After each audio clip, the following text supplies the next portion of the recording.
Did you know that climate change is predicted to cause Vietnam's annual GDP growth rate to fall between 0.02 and 0.1 percentage point between 2007 and 2050? So the question is, how will Vietnam's climate change in the future? What is the effect and how it can be avoided? After today's presentation, you will have a better understanding of what is going on around us. My name is Do, and today our group will discuss climate change in Vietnam. Here are the people who contributed to the presentation.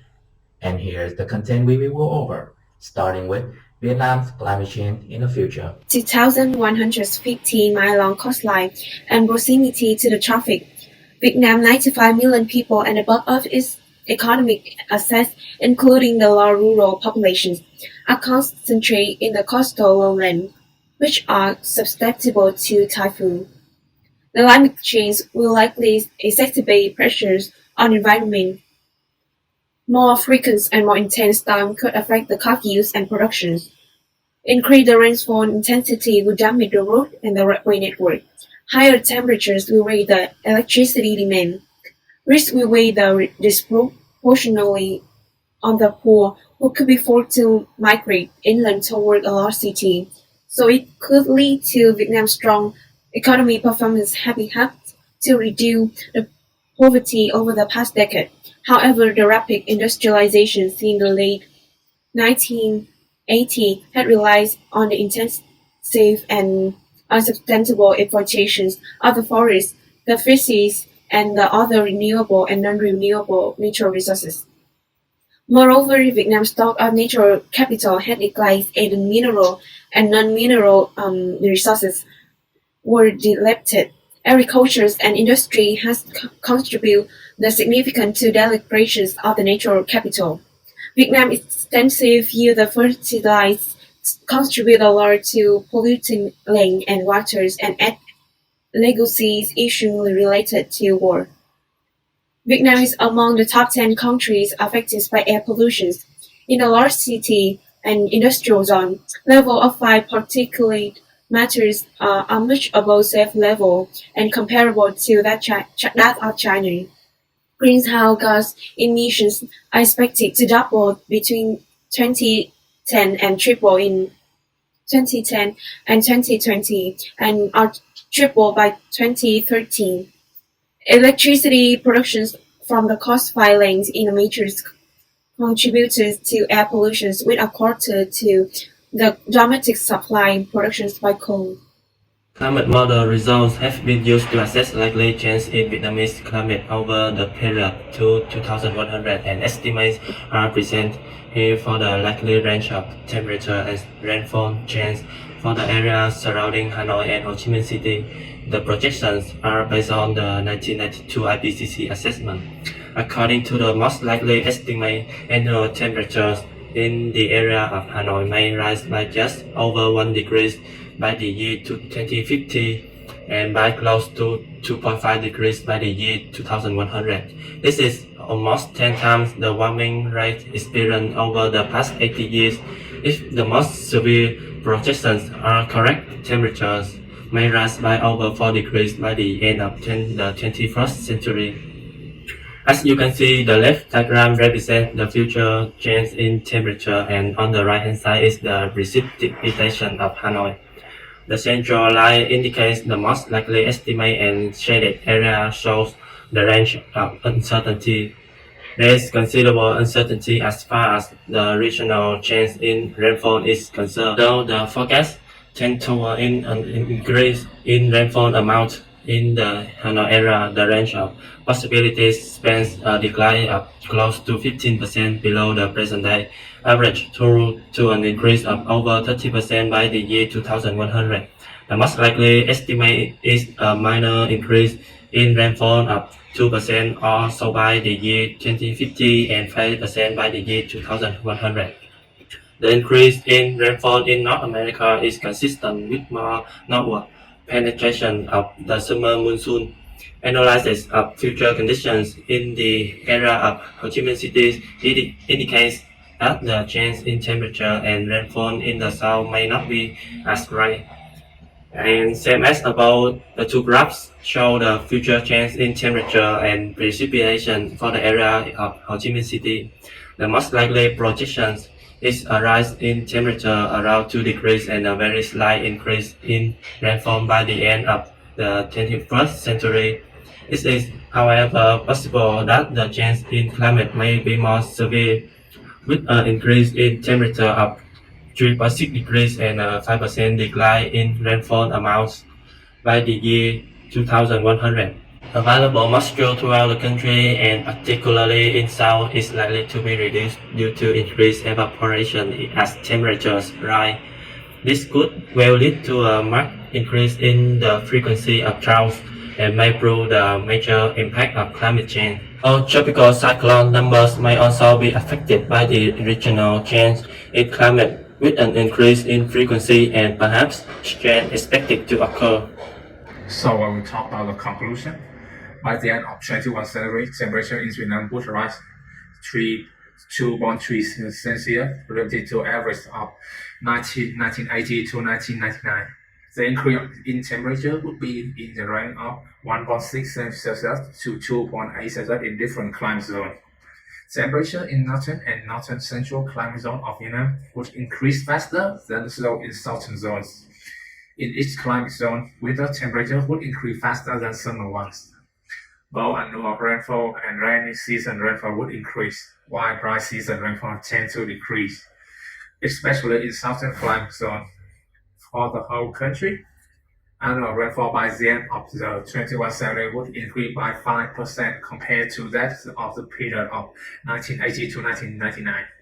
In northern climate zones, rainfall increase rate would be more than that of southern ones. By mid of the 21st century, sea level is expected to increase about 30 centimeters and sea level would rise about 75 centimeters by the end of 21st century compared to the period of 1990 to 1999. Climate change scenario, especially sea level rise from Vietnam, will be updated as specially scheduled in National Target Program to respond to climate change as follows. By the end of 2010, update climate change scenario, especially sea level of the period of 2010 to 2100. The scenario must have a solid scientific and practical basis. By 2050, update climate change scenario, especially sea level rise for Vietnam. Next is the effects of projected climate for both natural environment and human.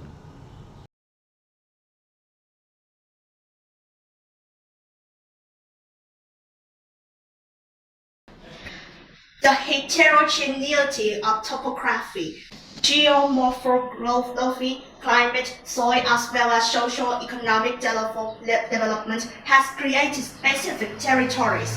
It's also facing the impacts of changes in some climatic factors on different land resources. Their causes cannot be completely confirmed to be due to climate change, but it cannot be denied that they are not affected by these issues. For saline intrusion in soil, in 2008, saline waters penetrated deeper and deeper into the mainland. It increased and the duration of salinity was prolonged. It is a consequence of the following factors. Sea level rise, the flow of rivers happens in the dry season was less because of the upstream forest in areas of the river basin and severe damage. The phenomenon of salinity in coastal areas is much greater than in other areas. Deep salt water intrusion combined with a decrease in water resources downstream has greatly affected many areas of agricultural land. For the soil is dry and desertified. The unbalanced combination of heat and rainfall regimes creates extremes that can promote the processes of drought and desertification of the soil. The greater risk of heat and dry land, the more effects of reducing crop yields. For flooded land, from 2008 to the past, natural disasters, which were floods and tidal surges, have occurred consecutively, which has made the problem of man inundation become more and more serious. In the north of Vietnam, the cover change of the southeast wind combined with a part of the cold northern air flowing down in the coast is a cause of the extremely heavy rain causing flooding in many places. In the central region, on average, every year amount to 120,000 hectares of rice are flooded, in which about 40,000 hectares are lost, over 70,000 hectares are affected, and over 6,200 hectares of crops are flooded. In the south, from 2004 to 2007, the high tide has peaked on the Hậu River in Kampong City, increased by 4 centimeters each year, causing frequent flooding in some streets in the center of Kampong City. In Ho Chi Minh City since 1999, the tidal level of Ho Chi Minh City has also continuously increased rapidly, from 1.22 meters to 1.55 meters respectively. In coastal erosion, most of our country coastline is being eroded with intensity from a few meters to tens of meters per year. The rising sea level in recent years has also contributed to stronger landslide. In addition, speed up in rivers flows are also a cause of erosion, but usually occurs in the rainy season and have only short-term effects. In riverine and upland landslide, are also frequent problems in Vietnam. Along with the river system in the rainy season, there are serious landslides in many places, especially the downstream of the Red Cửu Long Tranco River. For the next impact on Vietnam climate change is the weather conditions and the temperature changing. For the weather conditions, in the past 40 years, the number of typhoons in Vietnam has decreased, but the intensity has increased and the scope of damage has expanded. For the temperature, the average annual temperature in Vietnam's coastal zone has increased significantly over the past couple of decades. According to the data from 23 coastal weather stations in the country, the average annual temperature in these areas has increased about 0.5 degrees Celsius, especially in Vũng Tàu and Cà Mau area. Here's a map that you can see the changing of the temperature over the few decades and the changing of the weather conditions here. So my name is Wilpin and I will talk about the risk to nature of Vietnam climate change. The rapid growth of industry and urban expansion have meant that absolute level of land, water and air pollution are rapidly increasing. Untreated domestic, hospital and industrial waterways, wastewater for urban drainage and an expansion in the use of river, lake and pond and dumping ground for solid waste have seriously affected water quality, fruits increase in the water concentration, toxicity and variety of pollutants. Air pollution is worsening in increasing cost and harm to public health, the environment. Some 667,000 tons of sulfur oxides and 618 tons of nitrogen oxide and 6.8 million tons of carbon monoxide are generated annually in Vietnam, following the Ministry of Environment 2011. There is a strong correlation between the sharp rise in absolute level of nitrogen oxides and sulfur oxides emission and increased GDP. Particulate matter is also a problem affecting public health, following World Health Organization 2005 an initiative to raise Asian country city. Let me continue my first part. Other than the impact on the environment, there is another impact that impact on human, starting with human impact. Climate change is expected to worsen the already worrisome impacts of natural disaster on the population of Vietnam, which are felt primarily by the poor and vulnerable, especially women, children, and the elderly. Form and short of health impacts are extreme weather events causing injuries and deaths, drought and heavy rainfall causing significant reduction in crop yield and productivity of subsistence agriculture, an increase in the number of very hot days in large cities, along with the forest fires and the storms, adversely impacting air quality over the broad area, both urban and rural. And finally, change in temperature and rainfall patterns impacting not only the occurrence of vector-borne disease such as malaria and dengue, is water resource. Altered precipitation patterns will lead to less reliable and reduced river flow during dry periods. Further pressure on the water supply will come from the projected increase in evaporation from paddy fields that are brought on by climate change. The agriculture, industry, and energy sectors will be negatively impacted at the time of reduced water availability, and they will be forced to compete for limited water supply. In 2020, water use is expected to increase to 120 billion cubic meter from 2008 consumption of about 80 billion cubic meter from the ADB 2009. Upstream and downstream water management issue will become acute with climate change. The next impact on human is energy. Vietnam's growing population, rising living standards, and overall development pace drive increases energy demand, with per capita energy consumption projected to reach 5,400 kilowatts per hour by 2030 from 985 kilowatt per hour in 2010. The share of electricity consumption is 52% from industry, 39% from residential area, and 8% from agriculture. The large increase in energy demand. Here are some recommendations from our group.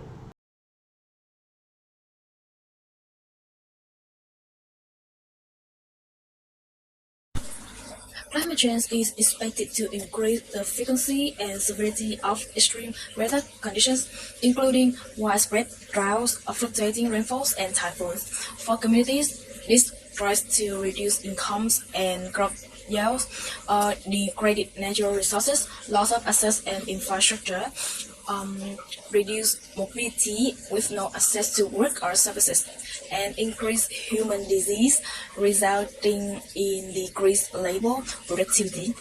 Therefore, there are many resolutions to slow the projected climate change. Firstly, replace traditional light bulbs with LED lights. One of the most environmentally friendly aspects of LED lighting is that these lights have very high electricity to light conversion efficiency, as high as 90% in most cases. This high conversion efficiency implies that there is minimal heat loss in the environment. In addition, LED lights use less electricity per unit of light emitted lumen. This helps to minimize greenhouse gas emissions from power plants. Furthermore, LEDs produce very little carbon dioxide. One LED bulb will roughly reduce greenhouse gas emissions by half a ton. LED lights, unlike artificial light, do not include any toxic components such as mercury, which is one of the most dangerous substances that would pollute the environment if discarded in landfill debris. Finally, LED lights have a rated life of 30,000 to 50,000 hours, which is many folds greater than the conventional counterpart. This longer lifespan reduces the need for bulb replacement after every few months, thereby reducing the need to dispose of the old ones into landfills. Hello everyone, my name is Trần Hoàng Tuấn and I'm from group 11. So today I will continue my friend's presentation. The first one I want to say reduce food waste. The food we waste contribute 4.4 gigatons of CO2 equivalent into the atmosphere each year, roughly 8% of total anthropogenic greenhouse gas emissions. If the world reduces its food waste by 2050, it would see the following: GHG reduction. Plausible scenario 70.53 GT of reduced CO2 by 2050. GHG reduction drawdown scenario requires greater food waste reduction. 3303 GT of reduced CO2 by 2050. Quote placebo scenario, two variables to be determined. Saving, two variables to be determined. The next one is recycle. We should choose products that can be reused instead of throw away.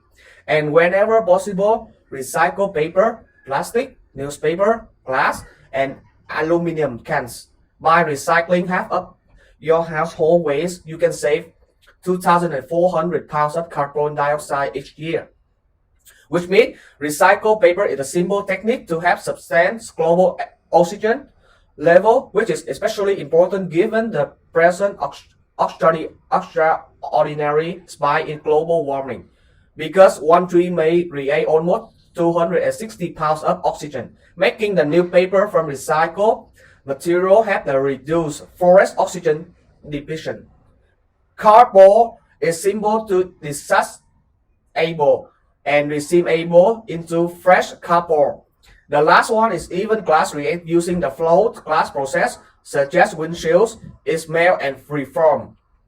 And the last one I want to say is blend more. During photosynthesis, trees and other plants absorb carbon dioxide and give up oxygen. A single tree will absorb about a ton of carbon over its lifetime. Trees are an integral part of the natural atmosphere exchange cycle here on Earth, but there are too few of them to contract the carbon spike caused by automobile traffic, manufacturing, and other activities, other human. Therefore, activity plant trees around the outdoor living space, which also have to keep the air fresh and good for our health. My next recommendation to slow the climate change in Vietnam is to reduce carbon dioxide emission. Carbon dioxide, a major greenhouse gas that contributes to global climate change, continue to increase month after month. This emission must be reduced as soon as possible. There are several methods for reducing carbon dioxide emission. The first method is to ride less. Driving less means emitting less carbon dioxide. We can ride our bike or work to completely avoid carbon emission. Taking public transportation also helps to reduce your carbon footprint. Reducing waste is one of the important steps to decrease this greenhouse emission. You may reduce the amount of waste by choosing things with fewer packaging and reusing rather than throwing away. The third way to cut carbon emission is to avoid buying processed food. Instead of purchasing processed meal, we may get fresh ingredients from the market and we prepare them ourselves. Another solution to cut our carbon footprints is to reduce using burner stove. Almost people in Vietnam use burner stove. However, burner stove use a large quantities of gas which emits a large amount of carbon dioxide into the atmosphere and harm the ozone layer. So to slow this solution, we should use induction hob instead of burner stove. Last but not least, installing solar panels provides several environmental benefits due to their usage of non-emission green energy. Solar energy is renewable and endless, and it can be found wherever on the planet. Because solar energy is mostly based on gathering energy from the sun and converting it into electricity or hot water, we are not emitting any greenhouse gas as a result of producing this energy, which may contribute to global warming. In my following proposal, I would like to suggest that you utilize the off switch. That means turn off the light when you leave the room and use light only when necessary to save power and decrease global warming. Remember to switch off the TVs, computer, or any other electrical equipment when not in use. When not in use, you should also switch off the water. Finally, my suggestion for solving climate change is to increase people's knowledge, education, and training. By improving awareness and responsibilities of all stakeholders applies in terms of climate change problem. In addition, they should insert basic knowledge of climate change in educational programs. Besides, they should bring up and train high-quality human resources for adapting to climate change and diminishing greenhouse gas emissions. That brings us to the end of the presentation. I'd like to summarize by saying, think green and save the environment around us today. Every small action of you guys can save our children in the future. Also, I'd like to thank you for your time and attention today. If anyone have any questions, please feel free to ask now and we will do our best to answer. Thank you.